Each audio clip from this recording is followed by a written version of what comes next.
नमस्कार मो नमिता साहू आपण मन को शुभ सकाळ आसंते आमे भागवत गीता पाठ आरंभ करिबा।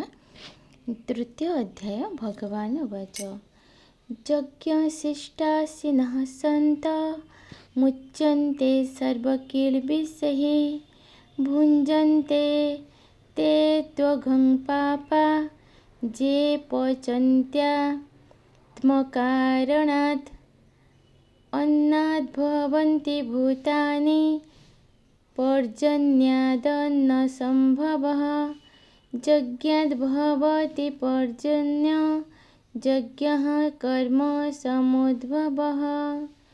ଯେଉଁମାନେ ବୈଶ୍ୟ ଦେବାଦି କରି ଅନ୍ନ ଭୁଞ୍ଜନ୍ତି ଅର୍ଥାତ୍ ରୋଷେଇ ଶେଷରେ ଦେବତାଙ୍କୁ ନୈବେଦ୍ୟ କରି ସେମାନେ ସର୍ବ ପାପରୁ ତରନ୍ତି। अन्नरु जीव सृष्टि वृष्टिरु अन्न उत्पत्ति यज्ञरु वृष्टि कर्मरु यज्ञ हुए। नमस्कार।